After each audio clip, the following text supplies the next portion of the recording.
ஏர் India தனது விமானங்களின் எரிபொருள் சுவிட்ச் அமைப்புகள் குறித்து ஒரு அறிக்கையை வெளியிட்டுள்ளது. அதன் போயிங் 787 மற்றும் 737 விமானங்களின் எரிபொருள் சுவிட்ச் அமைப்புகளில் எந்த பிரச்சனையும் காணப்படவில்லை என்று அந்த அறிக்கையில் கூறப்பட்டுள்ளது. அகமதாபாத்தில் கடந்த மாதம் ஏர் இந்தியாவிற்கு சொந்தமான விமானம் வெடித்து சிதறியது.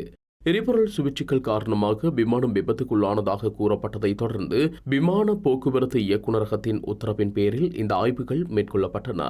இந்தியாவில் பதிவு செய்யப்பட்ட அனைத்து போயிங் விமானங்களிலும் ஜூலை மாதம் இறுதிக்குள் இந்த ஆய்வுகள் முடிக்கப்பட வேண்டும் என டிஜிசிஏ உத்தரவிட்டுள்ளது. இந்த சூழலில் ஆய்வுகளை மேற்கொண்ட ஏர் இந்தியா போயிங் விமானங்களில் எரிபொருள் சுவிட்சுகள் அமைப்புகளில் முன்னெச்சரிக்கை சோதனைகள் முடிந்துவிட்டதாக தெரிவித்துள்ளது. இந்த ஆய்வுகளில் எந்த பிரச்சனையும் கண்டறியப்படவில்லை எனவும் நிறுவனம் தெளிவுபடுத்தியுள்ளது.